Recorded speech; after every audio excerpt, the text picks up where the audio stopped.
Morning. मैं YouTube channel नौकरी सम्राट में आपका स्वागत है। अब हम लोग यूनी डिजिट के तीसरे ग्रुप के बारे में जानेंगे। हम लोग इससे पहले वाले वीडियो में जाने थे 1 to 0 तक लिए थे। जीरो से लेकर के 9 तक की संख्या जब इकाई अंक में रहे, किसी भी संख्या के इकाई अंक में अगर 1 2 3 4 5 6 7 8 या 9 और 0 होता है तो उस पे पावर क्या पड़ता है, तो यूनी डिजिट क्या होगा। इसमें हम 3 ग्रुप में इसको बांटे थे, जिसमें से 2 ग्रुप हम लोगों ने इससे पहले वाले वीडियो में पढ़ा था। अब तीसरा ग्रुप जो बचा हुआ है उसके बारे में हम इसे जानेंगे। और आज दोस्तों एक क्वेश्चन लेंगे आप लोगों से, एक कॉन्सेप्ट लेंगे, उसके बारे में आप लोग थोड़ा सा थिंकिंग करेंगे, नई चीजें जानने को मिलेगा हम लोगों को। तीसरा ग्रुप है जिसमें हम लेते हैं 2 3 एंड 7 और 8 को। इसमें क्या होता है दोस्तों कि ये एक जैसा बिहेवियर करता है, इसका बिहेवियर एक जैसा होता है। जैसे 2 और 3 को देखते हैं, किसी भी संख्या के अगर लास्ट डिजिट हम लेते हैं 2 4 2 और 3 4 2, ऐसा कुछ भी लेते हैं, तो लास्ट डिजिट में हमारा यूनिट डिजिट क्या है इस संख्या में, तो 2 है। कितनी भी बड़ी संख्या ले ले हम, 7 8 6 4 2 5 2 5 2, तो लास्ट डिजिट हमारा क्या आया है, तो लास्ट डिजिट हमारा 2 आया है। तो 2 जब लास्ट में आता है तो क्या करते हैं, तो 2 3, चूंकि हम बता चुके हैं कि 2 3 7 और 8 इसका बिहेवियर एक जैसा होता है। तो 2 अगर लास्ट में आता है यूनिट डिजिट में तो 2 पे हम पावर दे करके देखते हैं, चूंकि हम पावर के बारे में यूनिट डिजिट में पढ़ रहे हैं। तो 2 पे अगर हम 1 पावर देते हैं तो क्या होता है, 2 होता है। 2 पे हम 2 पावर देते हैं तो 4 आया। 2 पे 3 पावर देते हैं तो 8 आया। और 2 पे अगर हम 4 पावर देते हैं तो 16। 2 पे 5 पावर पड़ गया तो 32। 2 पे 6 पावर पड़ा 64। एंड 2 पे 7 पावर अगर देते हैं तो 128। 2 पे 8 पावर पड़ता है तो 256। 2 पे 9 पावर पड़ा तो 512। जब ये पड़ता है, इसमें कुछ चीज नया देखने को मिला होगा, कुछ चीज खास देखने को मिला है। ये क्या होता है कि जब 1 2 3 और 4 पावर देते हैं तब तो अलग अलग यूनिट डिजिट आ रहा है, 2 4 8 और 6 आ रहा है अलग अलग। लेकिन जैसे ही हम 5 पे आ रहे हैं तो सेम आ जा रहा है। जब हम 6 पे आते हैं तो इसके सेम आ रहा है। 7 पे आ जाते हैं तो 7 पावर दिए तो इसके सेम यूनिट डिजिट आया। जब हम 8 पावर देते हैं तो इसके सेम डिजिट आया। फिर से यहां से उसके बाद फिर से रिपीट होना शुरू हो जा रहा है।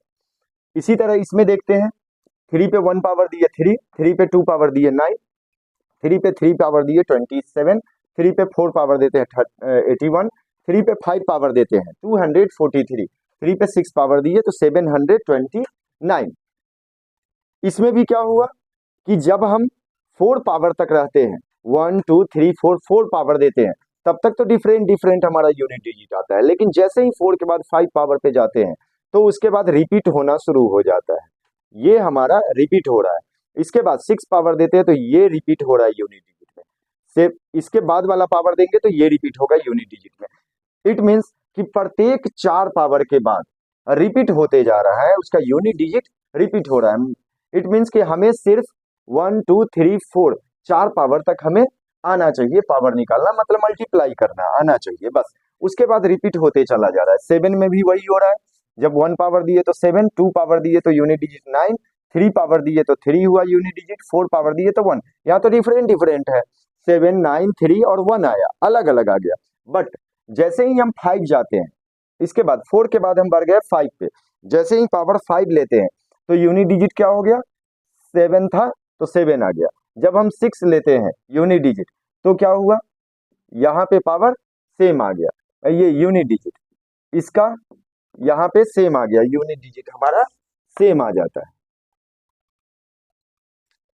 तो इसी तरह 8 के लिए भी होता है कि यूनिट डिजिट 4 पावर के बाद हमारा सेम आते चला जाता है, तो हमें सिर्फ 4 पावर तक याद रखना है। तो 2 3 7 और 8 चारों के लिए चारों का बिहेवियर एक जैसा होता है। तो इस चारों के लिए हमें विशेष नहीं जानना है, बस यही हमें ध्यान रखना है कि 1 2 3 4 इतना तो इवन हर किसी को निकालने आता है कि 1 का पावर देंगे किसी भी चीज पे, 1 पे पावर देंगे तो उतना ही रह जाएगा, वो सेल्फ होगा। 2 पावर देंगे तो उसको उससे मल्टीप्लाई कर देंगे, 2 पावर दे दिए, 7 पे 2 पावर हमने दिया तो 7 को 7 से मल्टीप्लाई कर लिए, 49, मतलब यूनिट डिजिट 9 हो जाएगा।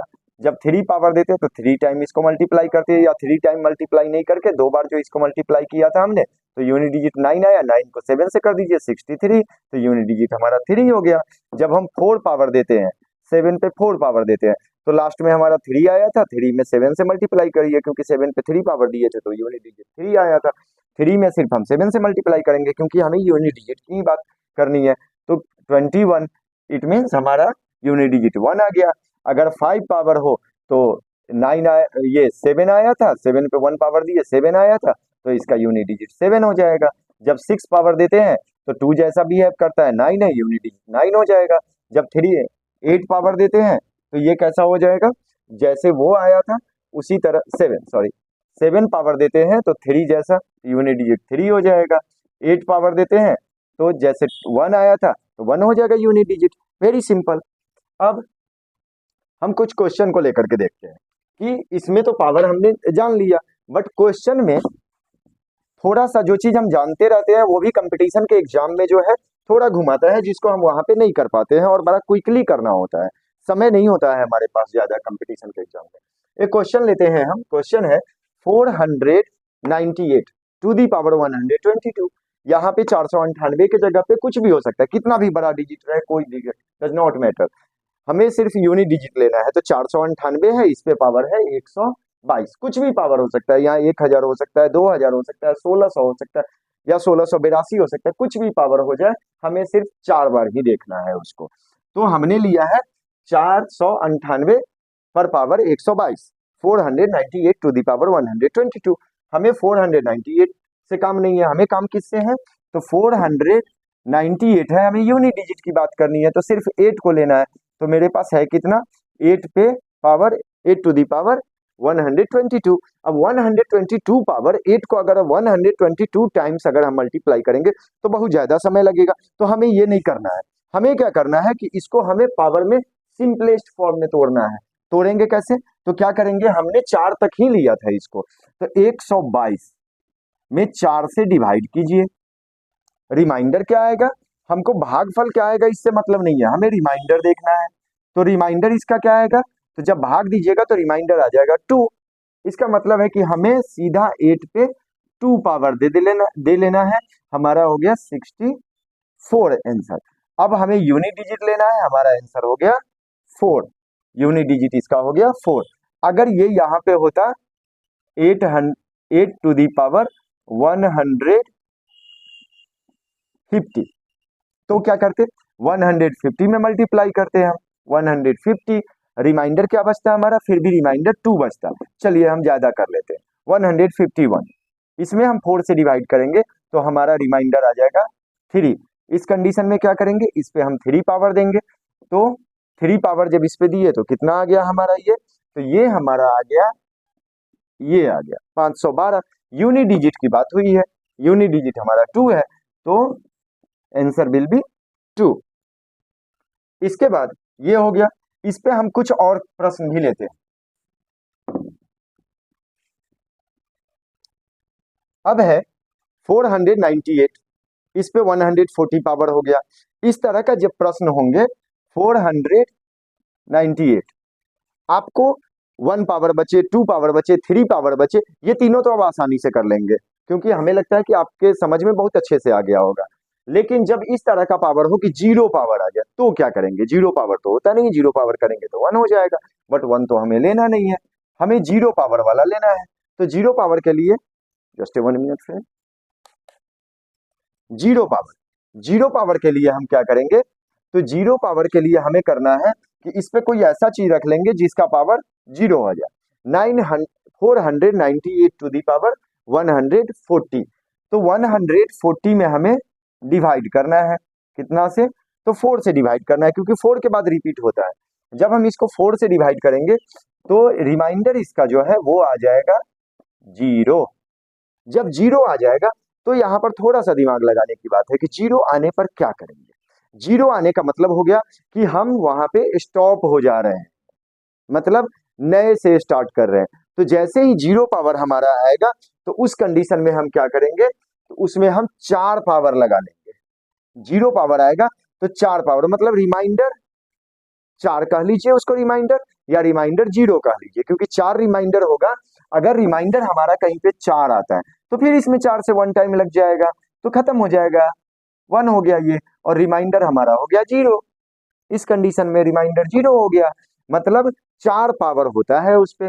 तो इस कंडीशन में इस तरह का आ जाए तो क्या करेंगे, यूनिट डिजिट की बात हुई है तो यूनिट डिजिट हमारा है 8। 8 ले लेंगे, इस पे पावर कितना, 4। 8 पे 4 पावर दे देंगे, थोड़ा बड़ा हो जा रहा है मित्रों, तो क्या करेंगे, इसको 2 कर लेते हैं, थोड़ा सिंपल हो जाएगा। 2, 2 टू दी पावर 4 ले लिए, ये हो गया 16, मतलब यूनिट डिजिट हमारा क्या हो गया, 6 हो गया। तो जब भी हमारा रिमाइंडर 1 बचे रिमाइंडर, तो 1 पावर रख के कीजिए। अगर 2 होता है यहाँ पे 1 बचता तो 2 पे 1 पावर करते। अगर यहाँ पे रिमाइंडर 2 बच गया तो 2 पे 2 पावर दीजिए। अगर रिमाइंडर 3 बच गया तो 2 पे हम 3 पावर देंगे। अगर रिमाइंडर 0 बच गया, 4 तो बचेगा नहीं, 0 हो जाएगा, रिमाइंडर 0 हो जाए तो 4 पावर दे लेंगे, हमारा ये यूनिट डिजिट निकल जाएगा।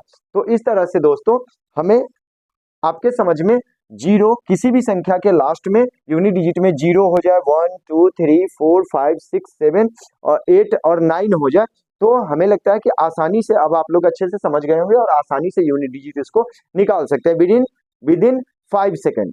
और कंपटीशन के एग्जाम में आपको पता है कि बनाने सबको आता है, क्वेश्चन सभी सॉल्व कर सकते हैं, बट टाइम मैनेज जो कर पाते हैं वही क्वालिफाई करते हैं। तो टाइम मैनेज करने के लिए आपके पास ट्रिक होना चाहिए, ना कि आपको मल्टीप्लीकेशन आना चाहिए। अगर मल्टीप्लीकेशन आता है तो इस तरह के मल्टीप्लाई करने में आपको 4 से 5 मिनट लगेंगे और समय आपके पास सिर्फ 10 सेकंड होते हैं, तो इसलिए आपको ट्रिक पता होना चाहिए।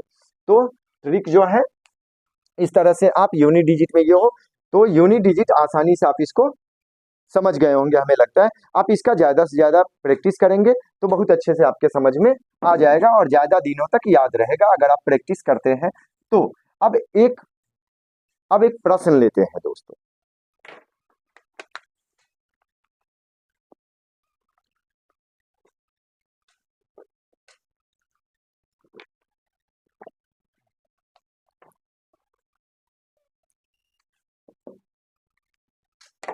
आप लोगों के लिए एक प्रश्न है, -9 मल्टीप्लाइड बाई -4, इसका आंसर क्या होगा? जरा दिमाग लगाइए कि इसका आंसर क्या होगा। इस तरह के प्रश्न पूछे जाते हैं रेलवे के एग्जाम में, एसएससी के एग्जाम में, या बीएसएससी में भी पूछे जाते हैं।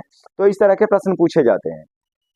बहुत सारे स्टूडेंट इसका आंसर जो है क्या बताएंगे लोग, तो इसका आंसर जो है आप बता देंगे।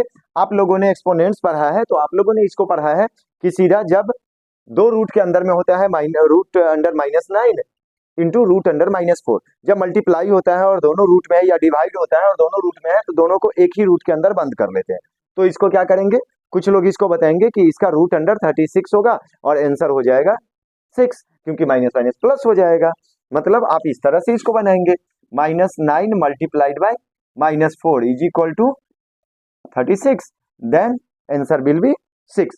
बट ये आंसर सही नहीं है, ये आंसर गलत है। इस तरह के प्रश्न कि ये आंसर नहीं होंगे, क्योंकि आप जानते हैं कि रूट के अंदर में जब माइनस होता है तो वो एक अपरिमेय संख्या हो जाता है, उसका रूट हम नहीं तोड़ पाएंगे, नहीं तोड़ना है, नियम ये होता है।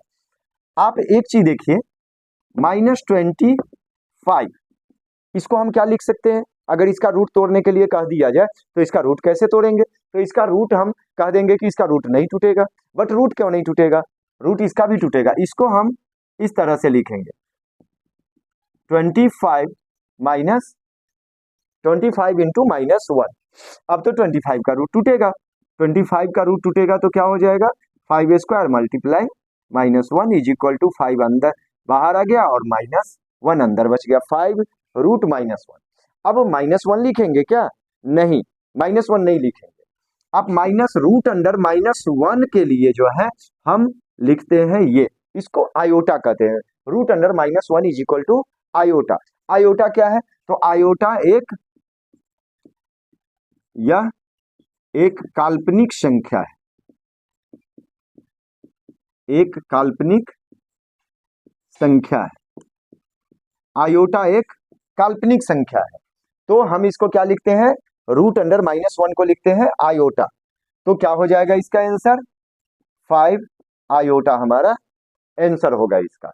ये रूट अंडर -25 के लिए हमें क्या करना है, किसको लेना है, root under -9 multiply root under -4। तो इस हिसाब से जब इसको देखेंगे हम तो क्या आएगा हमारा, root under 9 multiplied by -1 multiply root under 4 multiplied by -1 is equal to 3 square into -1 multiply 2 square into -1। Then 3 बाहर आ गया, -1 रूट के अंदर रह गया, 2 बाहर आ गया, -1 रूट के अंदर आ गया। तो क्या हो गया ये, तो इंटू 2 ये, और ये बच गया क्या, तो इसको हम iota multiply 2 iota is equal to 6 iota square. जब आयोटा स्क्वायर करते हैं, आयोटा स्क्वायर करने का क्या मतलब हुआ कि आयोटा बराबर हमने क्या कहा था, -1। जब इसका स्क्वायर करेंगे तो क्या हो जाएगा, इससे ये कट गया, बच गया -1। तो आपका आंसर क्या हो जाएगा, मतलब आयोटा स्क्वायर बराबर होता है -1 हमेशा। तो क्या हो जाएगा ये, -6 इंटू -1 इज इक्वल टू -6 आपका आंसर हो गया। तो इसका आंसर ये है।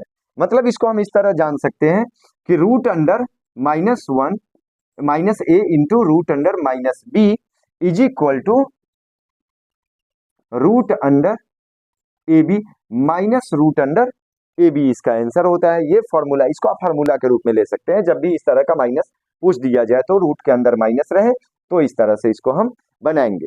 तो मित्रों, इसको भी कई बार देखेंगे आप, कुछ क्वेश्चन खुद से करके देखेंगे, इस तरह का नंबर लिख करके देखेंगे, उसको सॉल्व करके देखेंगे, तो आपके समझ में अच्छे से आ जाएगा। और एक बार समझ में आ गया तो हमेशा के लिए आपको याद रहेगा और लगेगा कि हम भी मैथ्स अच्छे से बना सकते हैं।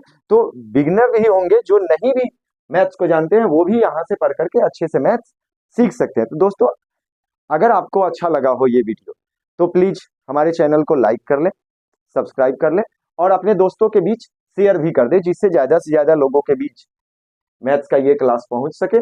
मैथ्स के बाद दोस्तों हम फिर रीजनिंग भी कराएंगे आज, और कुछ दिनों बाद जो है थोड़ा सा रीजनिंग और मैथ्स का प्रिपरेशन हो जाता है, उसके बाद हम जीके और जीएस का भी क्लास लाएंगे। तो अब फिर मिलते हैं दोस्तों दूसरे वीडियो में, जिसमें हम नंबर सिस्टम का कुछ नया कॉन्सेप्ट देखेंगे। तो इसी के साथ इस वीडियो को समाप्त करते हैं। आपका दिन मंगलमय हो।